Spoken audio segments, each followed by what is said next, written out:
All right, boys and girls, we are live once again. It's BTB Analytics, Kevin, Steve, and Seth back with you for NFL Week 11. We got a lot of good matchups this week. This is going to be a very exciting week in the NFL, in my opinion. Some pretty high stakes games. You guys know the drill: matchups, data, predictions, breakdowns. We got it all. Stick around. Let's get into it. Give a damn about a hater when I feel like it. Not today, not today, not today, not tomorrow. Get out my way, please. I'm trying to get paid. Not today. Whoa. All right, we'll see if we also have technical difficulties with this stream. Had some earlier on our college show, so it sounds like it's a YouTube thing, but we truck on, we go on nonetheless. So, all right, boys, we got I think this is another Thursday night football game that's going to potentially be very, very good. Let's not waste any time. Let's jump right into it. Washington Commanders going up against the Philadelphia Eagles. So this one, we should model show some value on Eagles at this stage. Not quite enough for us to bet on it. Technically, if you round up to the nearest, we could, but not officially. So Seth, I guess I want to kick it off to you because I think Steve and I have different opinions on this one, which I don't want to bury the lead, but it's for off the numbers. We'll talk about it a little more, but tell us, give us a little bit of the lead in here on why you think there's value on the Eagles and what the game script is for the Eagles to cover. Yeah. Yeah, that's interesting. I probably honestly see both perspectives here. So Washington's offense is on fire this year. They're number 2 passing EPA, number 1 rushing EPA team. Philly is also in the top 10 overall, 11th passing EPA, 5th rushing EPA. And then defensively, ironically, is kind of the big difference here. Philly is 6th against the pass, 7th against the rush. Washington has struggled much more, 22 against the pass, 25th against the rush. I think the model's picking up on 2 major things: the difference in defensive play for Philadelphia versus Washington, but then quarterback play. Basically, in our database, we're still using all of the Washington Commanders in-season data. We do have a 15-game rolling prior.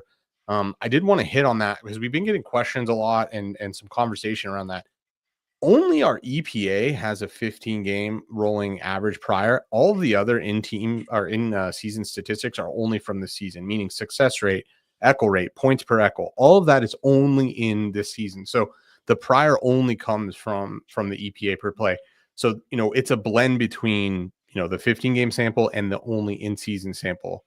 But ultimately for this team, Washington, they're getting punished because they have a rookie quarterback. And basically, because they have a rookie quarterback, they're gonna get punished in our database. Now, by and large, that's a better way to handle things analytically. Yeah. But it's the same thing we ran into last year. CJ Stroud gets punished, so to speak, in our database, where we end up betting, maybe not necessarily against them, but we don't end up betting on them when these guys are on fire. Jane Daniels, I think, is in the same situation. But the thing is, I'm glad we do that. Why? Because if we weren't doing that, we would be betting on the Caleb Williams, the Drake Mays. Like, the problem is, it's easier to say, okay, I'm not going to bet on pretty much any of the quarterbacks, rookie quarterbacks, or I'm going to bet against them because 4 out of 5 of them are dog shit, but the one is really good. Well, I'm not trying to chase the one that's really good. You basically have to chalk that up to, well, you're going to get the other 4 right. So I think that's what the model's picking up here. So in this case, I think the model could be very wrong, and I don't know that the true number is 6 here. Yeah. Okay. Well, Steve, maybe we just duke it out here real quick, and then save the off the number stuff here. But one thing that I was thinking of in this matchup is somewhat of a history repeats itself, deja vu kind of analysis here. And what I mean by that is, from an offensive schematic and team perspective, particularly Cliff Kingsbury and his offense, I have seen this movie before. When he was with the Arizona Cardinals, hot starts were the name of his calling card, and then an absolute nosedive tail off second half of the season on more than one occasion. And to your point, Seth, about the rookie quarterback kind of high variance situation, yes, the offense has been borderline out of this world. I mean, we'll see when we pull up the landscape later too. Like, they've been, in some cases, they're breaking the charts, messing up the scale. But I think largely there's two things coming into play here for why I like the Eagles -3.5 for off the numbers. But it's one, it's the schematic kind of catch up. I think Cliff Kingsbury, whatever he does, ultimately gets found out. Ultimately, people start calling his bluff, so to speak, and he can't adjust like a lot of other good play callers can. I think regression from a team perspective, both offensively and then just Jaden Daniels individually from his perspective as well, is due. Not like to an extreme extent, but regression is coming. Are you gonna re-go over this pick OT? Yeah, we will, Street and Paula, just for clarity's sake. But so I am more attacking this from the perspective of, I think the Eagles, number one, are kind of on their way up. They seem to be really in control of things right now, although screw Nick Sirianni and his dumbass decision making for not covering a couple weeks ago.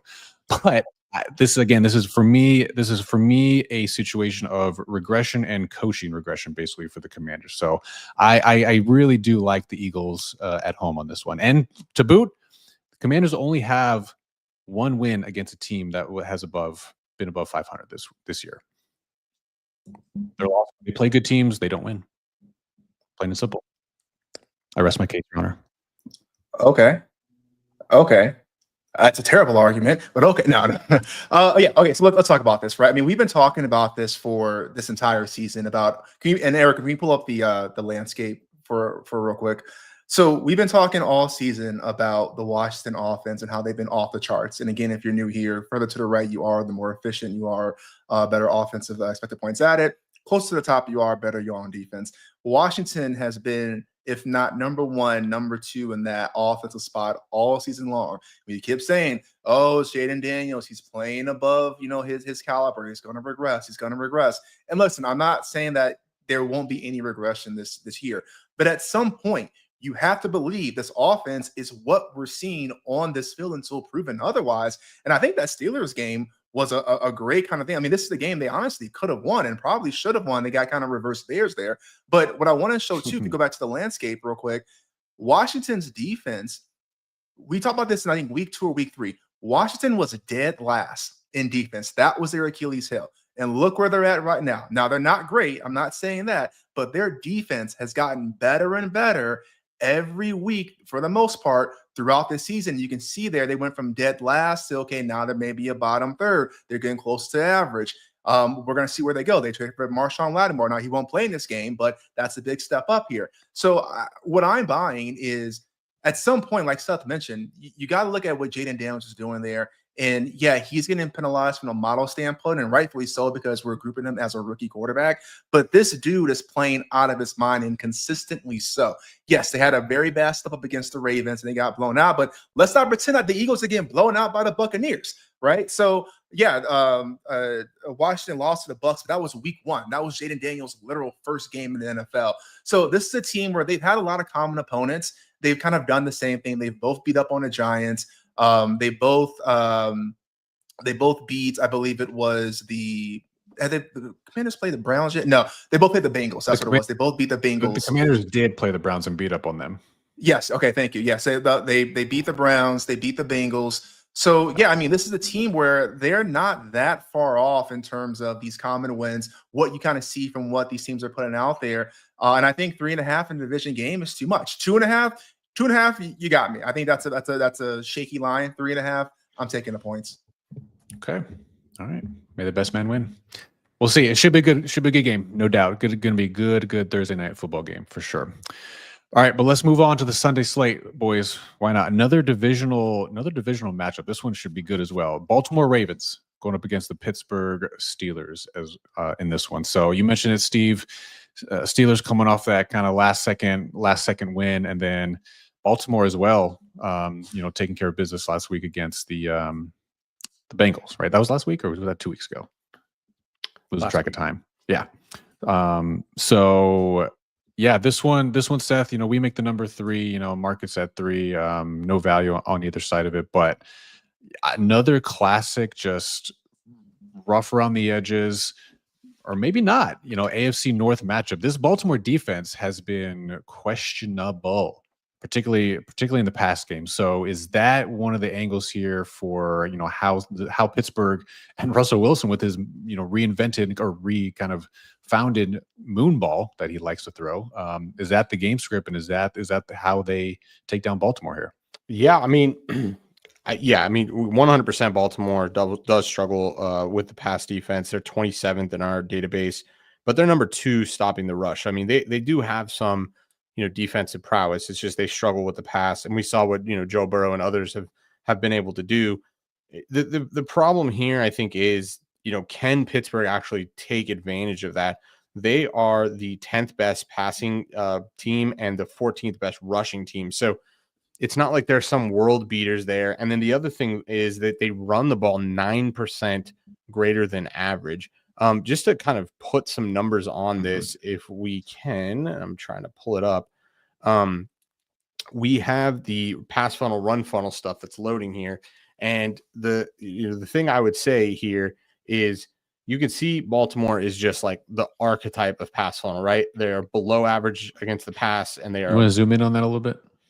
Can you? Yes, I can. Okay.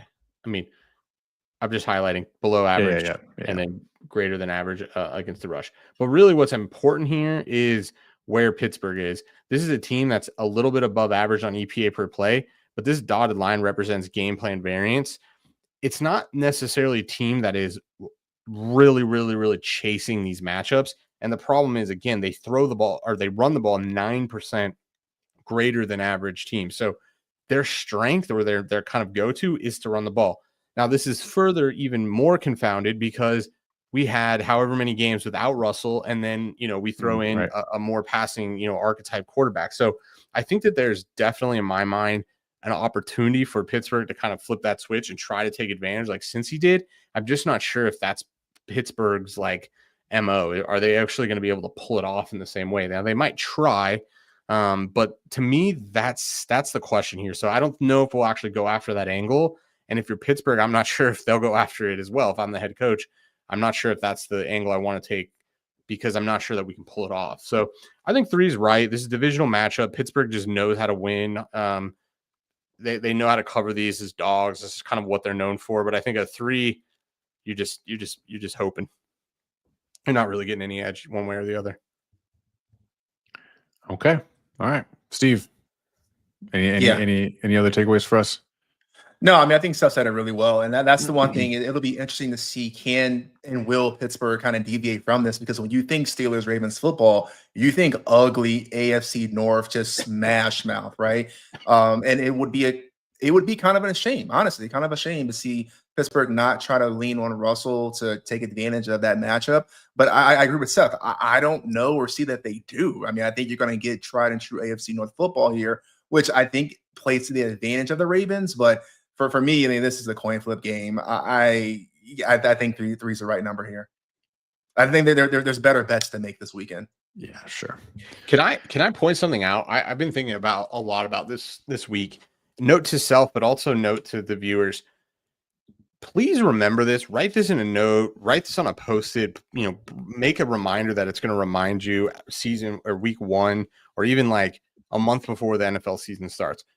Please remember when the media and everybody was looking and analyzing the schedule for Pittsburgh, and it was like, I've never seen a schedule so hard in my life. This is like a gauntlet, and this team is just going to be so screwed.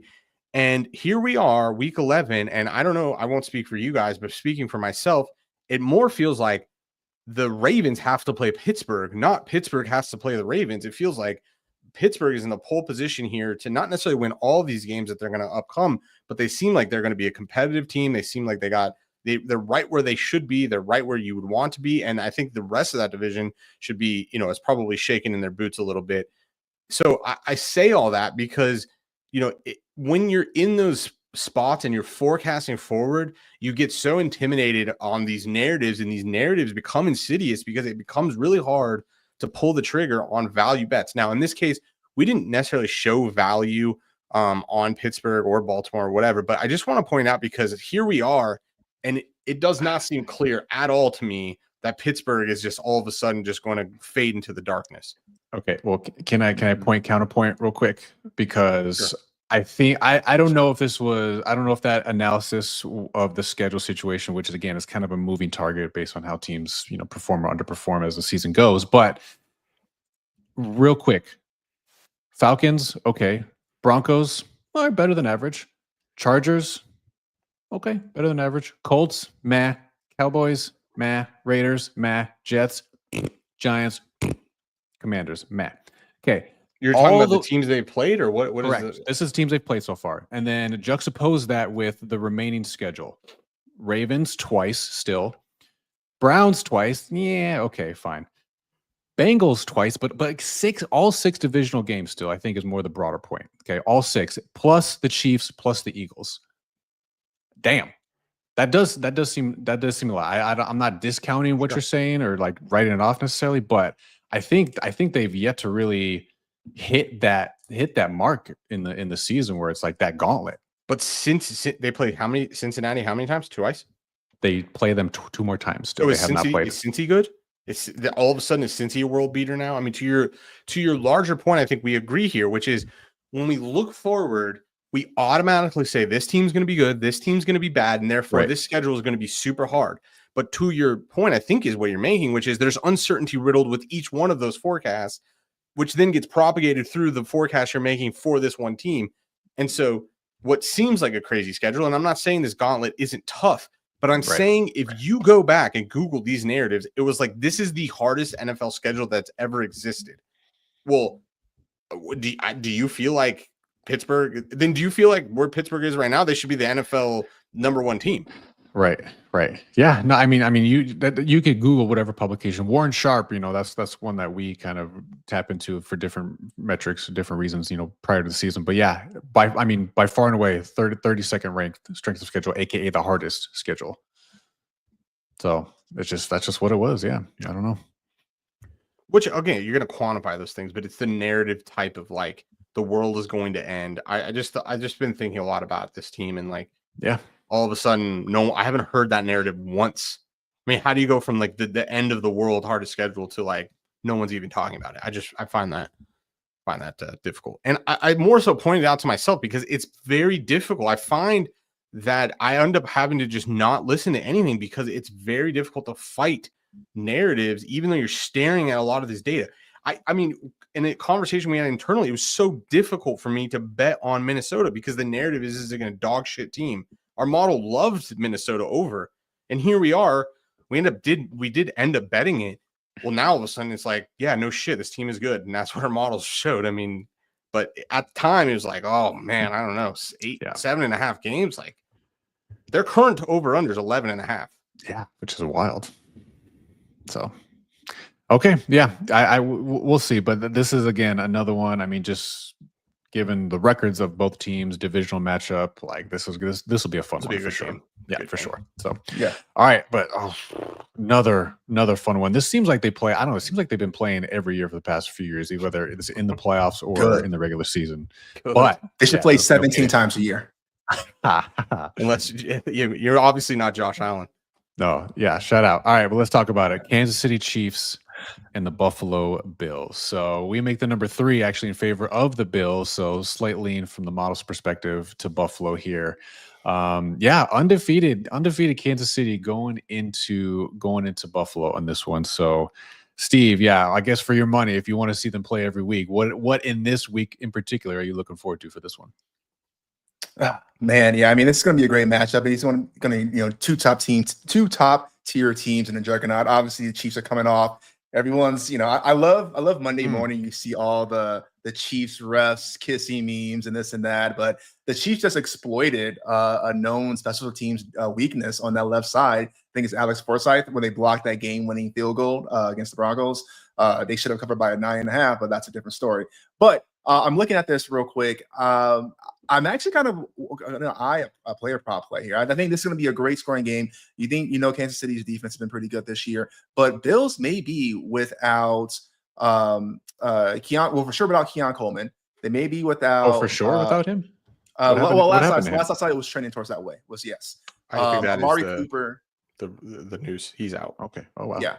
Amari Cooper is questionable. Then Dalton Kincaid, I saw, is questionable. Now we don't have the injury reports just yet, so those are something to keep an eye out on.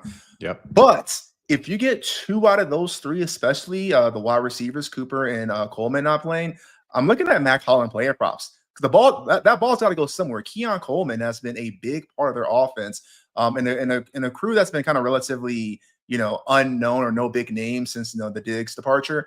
Keon Coleman's having a hell of a season. Josh got to the ball at somebody, so I think you're going to see a lot of uptick, potentially to Mac Holland. So I want to see what those player props are for that, especially if that news goes in. Otherwise, I'm just going to enjoy this game as a fan here. I really don't have a strong sense of way or the other. Okay. Yeah. I wonder if there's going to be a weather game. I don't know if you guys know, Yeah. because just from a totals perspective, this opened at 44.5, which is pretty low considering these teams, in my opinion. But that is now bumped up 2 points, basically to 46.5. So, yeah, I guess Seth, to from your perspective, or what else you are seeing with this matchup. I mean, if anyone's gonna knock off the Chiefs and their perfect record, it's got to be Buffalo, right? Has to be. Yeah. I mean, the trick here is, Buffalo is playing really well this year. 3rd overall passing EPA offense, 2nd rushing EPA offense. Kansas City defensively, though, is definitely still being, who they were last year, which is elite. They are 13th stopping the pass, 4th against the rush. But just like Steve highlighted here, who is Josh going to throw to? A number of injuries here. We don't exactly know how, we're here on Tuesday. We don't exactly know how this is going to pan out, but it looks like he's going to be down quite a lot. This is a team that is throwing the ball 2% more than average. And I do think that is probably the thing to exploit against with Kansas City. That's where they're weaker. But again, who are they going to throw the ball to? And that's where this becomes a bit tricky. But I think Josh has definitely shown, last week in that game against the Colts. I mean, he kind of threw the team on his back, and I think I don't know. At some point, you feel like variance has to happen, and Buffalo is going to win a couple of these. But I mean, I guess they won last year, and it's just they always win the regular season matchup and not the playoff. The less version of the important game. matchup. Yeah. I don't know. I think I like Steve's analysis. I think it's a good one. I think they have to pass in this game, so those passes have to go somewhere. It's tough. This is tough. I thought about I'll talk about it off the numbers, but I mean this is close. I mean, there were some expensive ones that we could have gotten open, but. Yeah. I mean, Here we are. Buffalo is teetering on the edge of a top 10 team in terms of pass rate over expected, and the Chiefs. Where are the Chiefs at? Okay, still a top 5 team in terms of pass rate. So, yeah, that could be the angle. But again, yeah, I will be dropping whatever I'm doing. I will be making sure I'm tuning into this one. So, we'll and to your point about sorry, go ahead, go. No, I was going to say we'll be can't miss. I will be glued to the TV, baby. Yeah, I'll say to your point about the weather, it's expected to be, I think, high 50s, low 60s, sunny, no snow, potential wind gust up to 20 miles per hour, but certainly nothing sustained that you'd expect would affect the the ability to throw the ball as of yet. Okay, sounds good. All right, let's move on from that one. Another AFC showdown. This one's fascinating. I'm curious to get your guys' thoughts on it, but let's talk about Cincinnati Bengals and the Los Angeles Chargers, LA Chargers, baby. So we make the number 1 in favor of the Bengals. So slightly in from the model's perspective on it. I cannot deal with another Chiefs win. Yeah, Kat, I hear you. But so this was Seth to the point earlier about are the Bengals all of a sudden world beaters or whatever? And if there ever was a team that kind of flies in the face of that old Bill Parcells, you are what your record says you are type of thing. It feels like the Bengals are that team. Joe Burrow is playing out of his mind, really, and has been the past 3 or 4 weeks. And this team just finds ways basically to lose games, it seems like. We've seen this though year in and year out with them. Are they going to be able to find some switch to flip mid to late season and start to win these games, or is this a new leaf, so to speak, with them? And is it too little, too late? Or you could use a different word, which is variance. I mean, this is like a team that literally defies all statistics.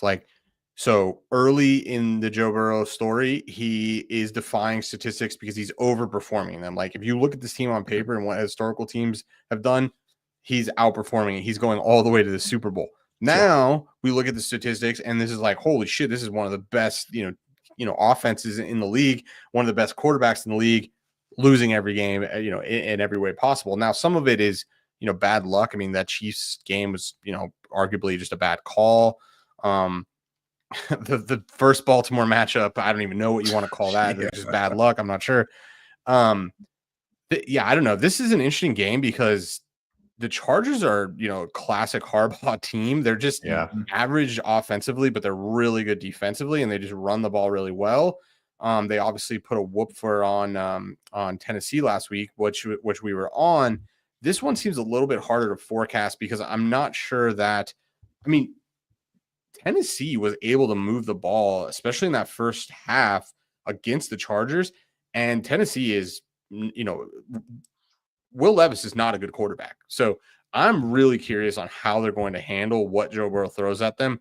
Fourth passing offense is Cincinnati. Chargers are number 2 against the pass defensively and number 3 against the rush. Now, Cincinnati can barely run the ball, so this is going to be the Joe Burrow show. So can they slow him down? I don't really know. The early market has actually agreed with our model and bought this down. I think it's now sitting at 1 or 1.5. So I'm not super surprised by that, but yeah, this is a weird game. It seems like it could be good, and I can see how Cincinnati could maybe figure out how to win this game. But you can also see a pathway for Chargers where they kind of shut Cincinnati down defensively. Yeah. It's pretty much 1.5 across all the rec books. Circa's still at 2, but yeah, to your point, like this opened at 2.5 at Circa. Yes. Got bought down to 1.5 and is now currently at 2, but still early in the week. And to the point about the being the Joe Burrow show and the kind of the Harbaugh like clash of styles here, so to speak.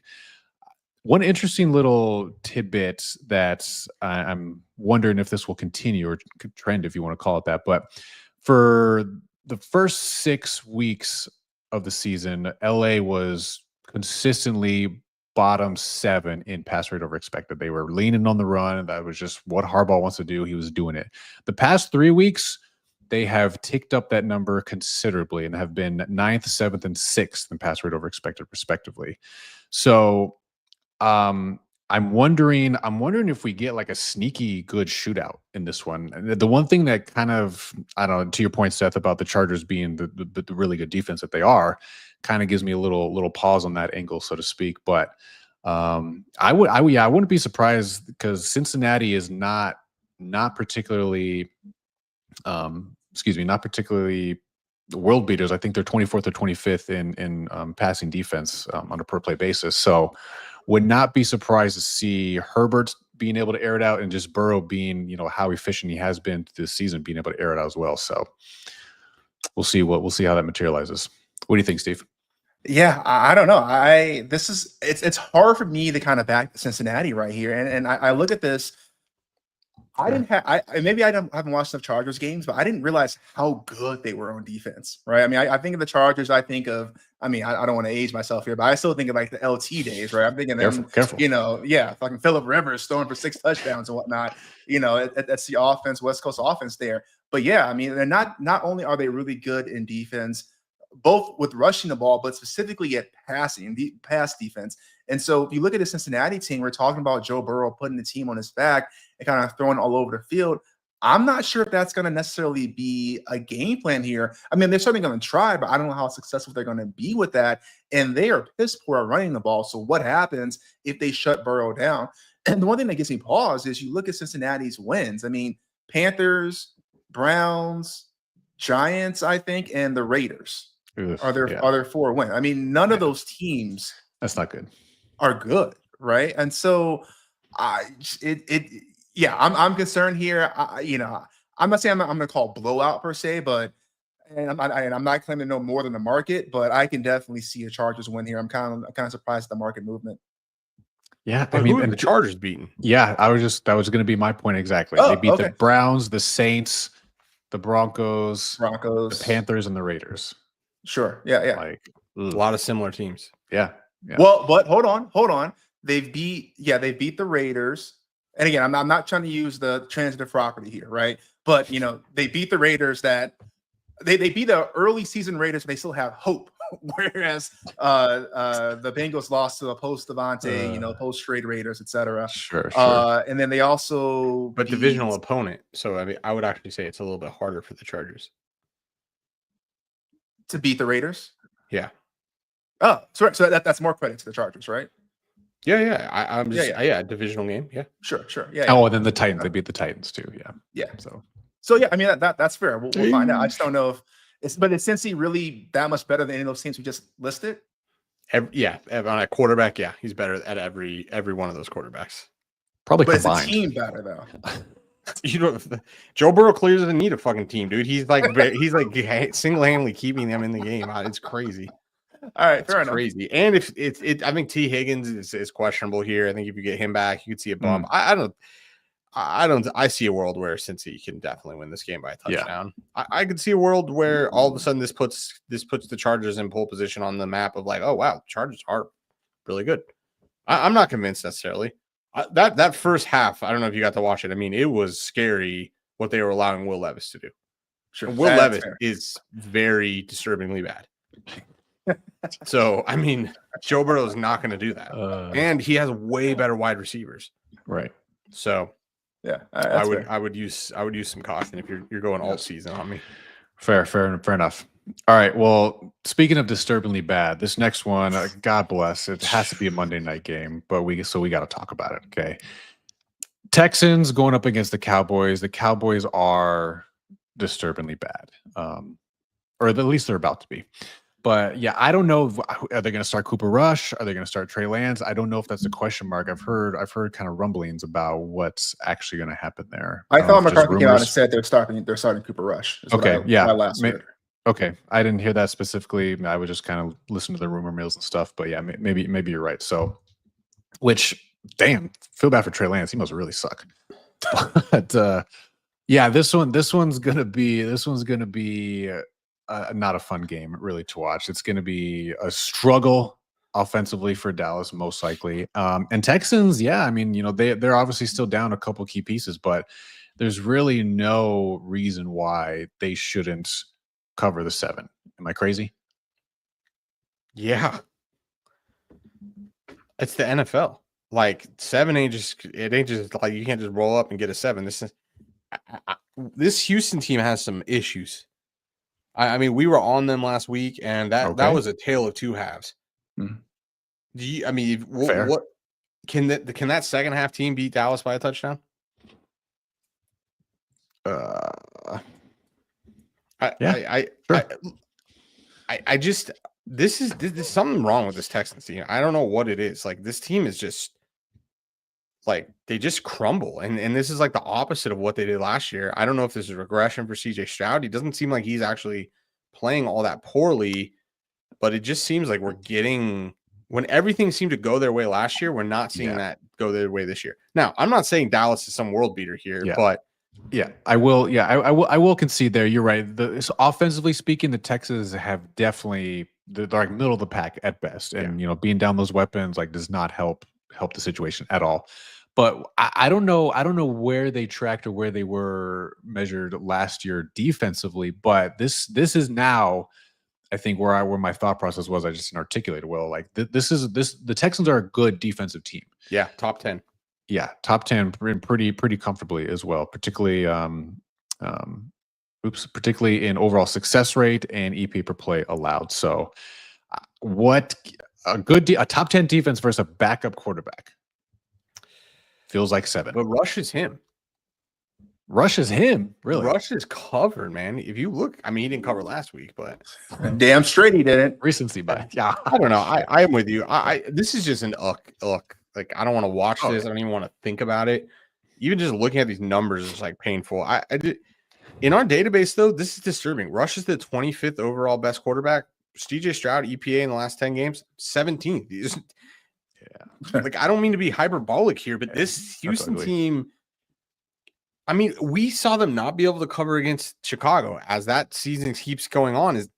Seems more disturbing. We saw them fumble it and turn it over multiple times against the Colts. as that season progresses, the Colts they're regressing. Yeah. So I just kind of as we reflect back, like who is this Houston team? And Dallas just has so much talent. It's hard to believe that you're just going to see a downslide, a continued downslide. But it is Dallas. It's kind of a new kind of cool story for them. Like we've never really seen this where they just suck. There's no circle of life. They just suck. Yeah. No, yeah, I could not disagree more. This Dallas team is this is the dumpster fire. This is the prototypical dumpster fire. I mean, you've got CeeDee Lamb can't catch the ball in the end zone because the sunlight's coming in, which reignites the whole conversation that they had weeks ago about the whole the stadium with the sunlight and how they didn't factor that in. You have Dak on the sideline allegedly mouthing, "We fucking suck." You have Cooper. You guys see that on there was a game he got hurt in. We got Cooper Rush coming in, and this offense really not being able to do much. And Seth, I will agree with you. I mean, Cooper Rush is not trash. I mean, we saw him play throughout, sporadically here and there. I'm not saying he's, a terrible quarterback, but this offense had problems with Dak Prescott at the helm, and Cooper's not putting up those same kind of numbers. And then defensively, you got Micah Parsons back, but at this point, I mean, what are we doing here? I mean, this team, I think for me at least, and this is purely emotional, this is beyond numbers at this point. I mean, this is an organizational failure. You have to worry about losing the locker room. And I don't know how you can factor that in. When you lose by 28 to your hated divisional rival, and quite frankly, Philly didn't play a great game, if I'm being honest. I mean, I had them -7.5 off the numbers. They didn't play a really great game. They didn't take advantage of the Cowboys being the worst rushing team in the NFL. I mean, Saquon, I think he had something like 50 yards. It was something unimpressive. They beat them not using Dallas's weakness. So that to me is what spells trouble here. And Texans aren't great either. We saw tell two halves, like you mentioned, Seth. But if that defense can show up anywhere in the form of what we had in that first half against the Lions, which the Cowboys aren't, listen, I'm with you. I'm not trying to get hyperbolic here. 7 in the NFL is a lot here, but I have a way better time believing Houston can cover 7 given their issues than the Cowboys doing anything remotely positive. This is the 3rd time in 4 weeks they've been blown out. This is who we get. Okay. Is this a roar then? Is this like a market? I mean, the market actually is agreeing with your guys' take here. I mean, it's open at 7. It's now sitting at 7.5. There's, if you're really thinking about what the proposition of buying a 7 is, there's really fundamentally no difference between a 7 and a 7.5 from covering. You're only pushing more, at a slight higher rate at the 7. But professionals, sure, they're going to quantify that, but their forecasts are clearly this team is going to win by 8, 9, 10, 11, 12, whatever. So is this an opportunity? Like, should we just be like blind, not blindly, but the analysis here is we're in a situation where this Dallas team is like almost unprecedentedly bad. They're almost unprecedentedly bad within an organization that isn't used to handling this, and it's clear they're not used to it. I mean, it's clear as hell that you're blinded if you look at that. And the owner's like, "Well, we got to rebuild the whole stadium." Then it's like, no, you can just get some blinds. In fact, you're dumb. How do you not have blinds with a button that comes down when you have the ball going that way and goes up when the other team exactly. Someone posted a video that they had blinds installed or curtains, whatever, when like WWE was in the stadium because of the sun, but they won't do it for the. I mean, it's clear, dude. He's like, his comment was like, we know where the sun's going to be like years in advance. Like, that still doesn't mean I can look at it. Like, it's great. So is this a roar? Is this a market? Is this like a market opportunity? Yeah, perhaps. I want to see one more. I don't want to see one more data point. I want to see like how the game starts. I want to see how the first quarter goes, and like I think this is a great potential live spot. Particularly if the Cowboys can maybe move the ball a little bit in the first quarter, in the first drive, even like it's not going to last. It's just not going to last. So, go ahead, Steve. Sorry. Yeah, no, I was going to say my only, and I like what you're saying, Kat. My only problem with that is because like you never know, like if Texas gets the ball or Houston gets the ball first, and you never get the opportunity. So for me, it's one of those things where I kind of agree, Seth. I mean, this was going to be my off the numbers pick. I felt like it was a little cheating to do like to fade the Cowboys back-to-back weeks, so I wanted to switch it up. But yeah, man, for me personally, yeah, I do agree with you. Yeah, and I guess just to give context, a roar, this comes from like the Bet the Process and like some consultants, but like a roar is basically a catch-all term that like these like very rare opportunities where like the market just is wrong. Like, yes, 7.5 exists, but like the true number is like 15. And it just hasn't caught up yet, or the market's like kind of just There's acting no like a way to market. quantify kind of what's going on. Yeah. Well, come back to me here in like 5 minutes because I'm gonna run some numbers here Okay. on using our model to see because Rush is a rookie technically in our database, and then CJ Stroud has a sample that's half rookie, half not. So let me run the numbers with just what those two quarterbacks give us, and let's see what number we get. Okay. All right. Yeah. Let's move off this piece of shit game. Okay. Because I'm done talking about it. Sheesh. All right. Let's just zoom out though for a little bit. Let's go to the NFL landscape here. A little bit. Mentioned it with a couple of other games here, but yeah, Steve, I think I'm really surprised. I think Dennis Allen, like in the Saints, like they've really, I don't know what to make of that team. They are weird. They started off so incredibly hot. Okay, it was insane how hot they started, right? They were the ones breaking the charts in some respects on these offensive metrics. But now they've come crashing back down to earth, but then they've won a couple of, they lost to the Panthers, but then beat the Falcons. Like, I don't know what to make of that team, number one, but I want to get your 2 cents on your beloved Bears for 2 reasons. Number one, we have positions on their under win total for 8.5, which feels a lot better than it did even just a couple weeks ago. But 2, I mean, they fired their OC now all of a sudden, and there was apparently calls to bench Williams and start Tyson. How do you say his name? Tyson Bagent. Bagent, Yeah. So, is this another team? Do you think that could be in potential free fall mode here? No. I mean, you were, we were born in darkness. You were simply raised in it. Yeah. So we're used to losing, I guess is my point here. I want to go back real quick, though. I will talk about the Bears, so I do have something to say about that. But I didn't realize this. Dennis Allen got fired from the Saints. When he got fired, he's got fired twice now. Derek Carr's been his quarterback both times. He got fired from the Raiders when Derek Carr was there, and he got fired from the Saints when Derek Carr was there. I found that pretty interesting. You saw that whole Michael Thomas thing on, essentially talking about Derek Carr. Yeah, and so there may be something more there. But if we could pull up the landscape again, yeah. So the Bears here. So you mentioned this right now, right? We see kind of where they slide. They're at offensively and defensively. This is a team where they're really good defensively. They just need someone to not throw the game away on offense. And yes, they fire Shane Waldron. And they have hired Thomas Brown. I think is the new OC that they're going to do. Here's the problem with that. So 2 things here. Shane Waldron got fired. Luke Getsy got fired as OC from the Raiders. 2 OCs have been fired this year. They've both been Bears staff members this year or last year. Not great. Okay. So then you say, okay, is there sunshine here? We got Thomas Brown. He's a new guy. Can he get this play call going? Well, not necessarily, because where did Thomas Brown come from? Carolina Panthers. So he was there when Frank Reich was there. He called the plays for about 3 games. Reich took back the play calling. He got fired. So then Brown took over the play calling for the last 6 games. And you might ask yourself, okay, well, what did the Panthers do in that last 6 games of the 2023 season? And I'll tell you, because they had 1 game against the Packers where they scored 30 points. They lost, but they scored 30 points. Okay. They lost to the Jaguars 26-0. They beat the Falcons 9-7. They lost 28-6 to the Saints.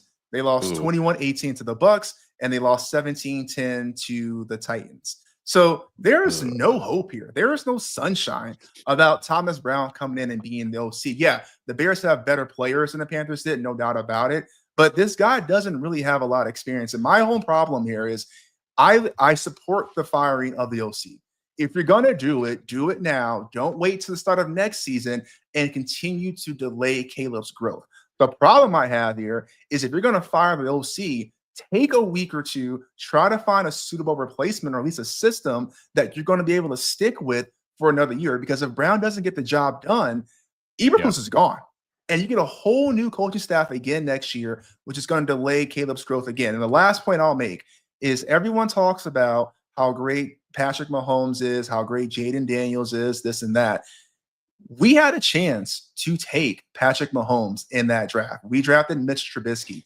And to NFL fans everywhere, you are freaking welcome, because if the Bears drafted Patrick Mahomes, you wouldn't know who Patrick Mahomes is today. Or Jaden Daniels. Yeah. Oh, And it brings me back to my ultimate Okay. point. Again, don't fall for this BS stuff that happens early in the season. We told you over and over, it is not easy to just say, this is a generational quarterback. We're just going to draft him and everything's going to be all sunshine, rainbows. Well, at least I was saying that. Maybe you believe that, Steve, because, it's your team. But, I mean, it's very, very difficult. We're seeing it's the same thing that happened last year. The first round pick is the one that's struggling, but then the number one two that's guy down the line, Yeah. he's flourishing. So it's all about situation. It is not so clear as day, when you're looking forward, and they get this wrong way more than they get this right. And it wasn't a slam dunk. And now all of a sudden, I mean, the 8.5s that we have under 8.5. I mean, they look okay. Obviously, losing against New England was great for us, but Bears to not make the playoffs probably looks fairly good now, especially at plus, or I think it's minus 110. Yeah, it's a lot harder. It's a lot harder you're better off just fading rookie quarterbacks, like literally blindly, because you're going to be right like 3. You're going to go like 3-1, 4-1. Rookie quarterbacks just don't do well. Yeah. And the last point I'll make on that, going back to last year, I mean, Bryce Young struggling, and who's his OC? Thomas Brown. Right. So I don't think Brown there's any do for you. lessons learned. Yeah. I don't think there's gonna be any lessons learned there. So I expect more of the same this year for the Bears. So I think those unders in the midst of playoffs have never looked better, even if odds wise they're still kind of hanging around there. Okay. No, Seth, did you get mad CLV on all those? Yeah. We have plus 140 for under 8.5 and minus 110. I think it's like minus 170 for them to miss the playoffs. Oh, and I don't even know if you can get an 8.5. I don't know what the current number is. okay? I thought you were saying it was minus 110 for them to miss the playoffs. Now I'm like, oh my god, that's No. insane. Yeah. Okay. No. All right. Seth, did you get a chance to run I whatever ran you the were going to run? numbers. Okay. Not a roar. we Not- make not- the okay. number minus 5. So it's like All right. borderline. We should be betting Dallas. So glad we're not. Not happening. Not happening. Okay. All right. 7.5. Yeah, maybe it's a good number. We'll see. All right. We them boys. Yeah, exactly right. All right, let's move on. We got off the numbers here real quick. Steve and I will recap it at the end, but we kind of already duked it out. We're on opposite sides for off the numbers. I'm on Philly minus 3.5. He's on Commanders plus 3.5. So Seth, Wait, can I just real quick? Oko, please. I want to just talk my shit for 10 seconds here. From last to tie the first, and the reason I didn't choose any other play, I saw you chose the Eagles, and I thought, what better way to take over Soul Spot of first place than to shit in your face and take the team against you? I wanted the smoke. I wanted to look you in the eyes. I love the smoke. I love it. Yeah, I'm here for it. So, all right. What is your record? You guys are tied. Can we bring up the record? Yeah, let's pull up the card here, and Seth, while that's up, go ahead and walk through yours real quick. And also, Adam's saying he loves the 7 laugh. I'm not sure if that's serious, because if you are serious, you can get a 7.5, and you're getting. If you believe that 5 number, then that hook is. Yeah, you're getting some EV. Yeah, I mean, look, my only way, I'm not catching up to you guys, but the only way to get out of this hole, and I don't know why, I'm dumb. I didn't just do this from the beginning. I just need to just take model plays. some So I'm just dogs? taking Oh, I'm okay. just taking the things that we're not betting. So the things that are 3%, 2%. This is why I did Pittsburgh last week. Like, this is the only way for me to win. I cannot handicap. Now, this also put a little bit of narrative. This is the game that the Bills win. They win the regular season game. They lose the playoff game. It's a little less sexy because of all the injuries that the Buffalo has right now. And Sure. man, Mahomes just literally seems inevitable. This team I just know, you're just at any moment you're like, oh, they're gonna lose. But they just don't. I know. I was debating on playing that one too, Seth, but I was like, I don't know. My mental model, I just can't go against the inevitability of it all. Yeah, I last week off the numbers too. God, pissed me. I was on Niners 5.5, 3 missed field goals Mm. in that one. Ooh, yeah. That was just some fluky shit. So yeah, I started off hot, and I've small sample size. I was preaching it. I was claiming it. It's like don't king me yet, don't crown me yet. But yeah, definitely come back down. But I think between the two. Yeah, I guess because Seth, you and I are tired in college, and then you're down a few in NFL. So Yeah, we I'm got to figure out what we're playing for. Oh yeah. Okay, I'll set that to the agenda for Thursday. And Yeah, okay. chat. If you have any ideas, let us know. Yeah, what should we be playing for? Like tattoo? Does the losers have to get a tattoo of the winner? Nah, I'm just kidding. Maybe like one of those funny I suck at fantasy football punishments, like 24 hours in a McDonald's, some bullshit like that. Each Big Mac is an hour off or something. Yeah. Oh, I'll be there for like 15 minutes. Jesus, sign me up. That's not a punishment. That's a Tuesday. Shout out. So, all right, yeah, off the numbers this week. We'll see what happens, and I like that Steve and I are on the opposite side of one too. So, all right, let's move on to the last. Oh, can I add something to that? In running those go. numbers, so what I did is I removed all of the rookie categories. So I just basically using all quarterbacks data. It's all there. So there's no filtering. And when you run the model that way, it makes the number +2 Washington. So. Oh, okay. Yeah. So literally All right. exactly what we're saying. If you on one side, the assumptions we basically use gives it to Philly. If you remove those assumptions, it gives it to Washington. Not surprised by that because Jaden Daniels has played very well this season. Yeah, fair enough. So, all right, appreciate you guys. Appreciate the commentary as well. I'm getting some jabs in here as well. If you guys are in here again, don't forget to like the video, please. If you're not already, subscribe to the channel as well. Helps us keep this thing rolling and shaking and moving and grooving. But actually, one more thing, Seth, go. Yeah, before we go can we actually go back to the Dallas Houston card real quick? One thing I forgot to mention, I wrote down here is Dallas is a huge run funnel team. So is this the kind of game where you can try to target Mixon a little bit? Now, I'm actually probably more optimistic about that because they were running him last week where he was getting no yard. It was 3rd and 10 they were running him. So that makes me think that they're probably willing and able to try to target this. Taking a look at where Houston is. Yeah, Houston is a little bit above average in game plan variance. So it's something to be considering. But Dallas is like the archetype for run funnel, meaning they are really good stopping the pass and they are dog shit stopping the run. Now, Micah Parsons is back from injury, so those are going to alter those numbers a bit, but I wonder if that's a good angle here to be looking at. So make sure you're kind of taking a look at carries and yards for Mixon because those could be a really good value spot for you. Yep. Okay. All right. Good stuff. All right, let's move on. Last part of the show, model picks for NFL Week 11 here. So slightly smaller card than last week. I think last week we were 500 again, 3-3, I believe. So year to date brings the performance of the model 26 and 23 overall. So yeah, relatively small, but kind of also at the same time normal size of volume for NFL. So Seth, go ahead and just take us through what we got here, and we'll break it down. Yeah, so we're on Jets -3, Green Bay -6, Detroit -12.5, and New Orleans -1.5.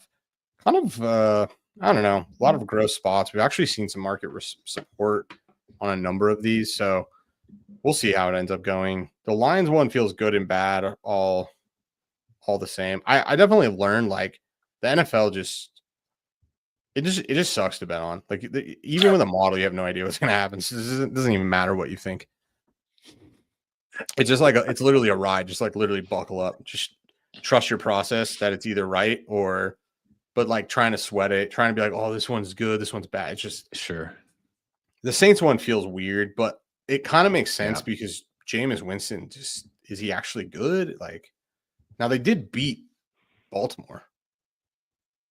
Yeah, which is still like the couple of losses that Baltimore has, right? It's the Browns and who else? The Vegas. Raiders, right? Yeah. Like what? That's very strange to me. But yeah, to your point, I mean, you want to talk about he is the epitome of high risk, high reward, just high variance type of dude. Like he's fun to watch. Like he's the NFL's greatest character. Like I'm glad he exists, Oh, yeah. basically, and I'm glad I get to enjoy his existence. But yeah, betting on him or against him is just, to your point, yeah, one of those roller coaster situations for sure. But the Jets one too, like, yeah, this one, It's just that Joe Flacco sucks. Yeah. We Yeah, saw this last year. Everybody was like glazing him, and is like, he's not good. And then like he just hasn't been good at all. I mean, neither has Rodgers though. But I'd rather have Rodgers than Flacco. In name, yeah, no, I guess you're right. Shit, and paydays too. But Yeah, yeah, I don't know. I'm like literally done just trying to even like. I know what the model assumptions are. Yeah, We've right. tested those season in, season out. Like basically, that's what's driving the numbers. And if anything, this is probably one of the more uncomfortable ones. But like from a sample size issue, you have 100 starts home and 100 starts away for each of these quarterbacks. I mean, you're talking some of the biggest that's a quarterback lot. sample sizes Mm. we have in the database.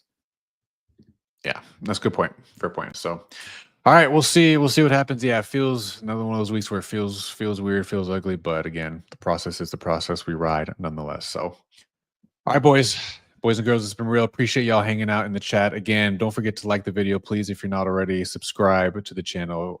Helps us out tremendously. We're eternally grateful to you all for being here with us, talking shit, and being along for the ride. So, Yes. all right, Seth. Before we sign off, we're Go. gonna do the college place. But Oh, we're I'm gonna sorry, keep- saw the chat. We he's had gonna sign off. Oh yeah, my bad. what's that? Well, he was gonna like give a sign off, and then so we can cut it there, and then I can go Gotcha. before we actually end it. Eric, can you just cut this whole part out? Steve fucked it up for us. Yeah, I don't know if you saw the comments. I did, but Yeah, I legitimately We forgot. have to actually sign off. Yes. Okay. So, Okay. So, all right. It's been real, boys and girls. Appreciate y'all hanging out with us. We will be back next week. Until then, good night and good luck. See ya. All right, see you guys. That's why we have a producer. Yeah. I'm joking. All right. Uh, All right, people. Well, good thing you didn't hear the picks because you're gonna avoid making a loser. well, I mean, yeah, I couldn't. This is gonna get posted, by the way. So we do it live, and then we Yeah. Eric edits it a little bit. We threw some stuff up, and then we actually re-upload it, so you can always find it. But I'm sure you want it right now. But it'll be up by noon tomorrow. Yeah. Noon Eastern. So we're on Western Michigan plus 9.5, which will probably lose tonight. Liberty Yeah. minus 13.5. Oh yeah, actually, Eric can just. pull Oh, it shut up. But yeah, it's much easier. You're not gonna. It's so small. You're not gonna be able to see. Liberty minus 13.5. Jacksonville State minus 13.5. Wake Forest plus 11. Auburn minus 24.5. You can get a 24 now. Eastern Michigan plus 9.5. Coastal Carolina plus 9. Arizona State plus 8.5. Rutgers plus 4.5. Navy plus 6.5. Missouri plus 13.5. Utah State plus 2.5. Wyoming plus 10.5. And then Tennessee plus 9.5 if you can get a 9.5 or 10 if whatever his name is, Nico starts, and then Notre Dame minus 22.5 is also a play that there's no reason to not bet it. There's no injuries. Yep. There. If you can get a 22.5, do not bet Utah. Stay away. Stay far away.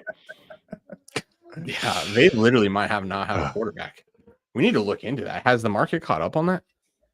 It seems not. You said it was. You got to catch out for full value, right? Unless that was like, did he get injured last game and that was kind of already. But maybe, baked in? yeah. But like, He if did you get think injured last about time. how off our number is, maybe that was. We make this number minus 4.5. You thought. Yeah. Okay. So maybe that was the number with that information baked in it. But it's literally went. I saw it flash across the screen while we were live, so that seemed to be I see. breaking news. All right, yeah, Street Impala, Cats and Horses. There you go. There you have it. Run it back for you. So, all right, we're signing off for real this time, guys. Thanks for joining us. See you. Yeah.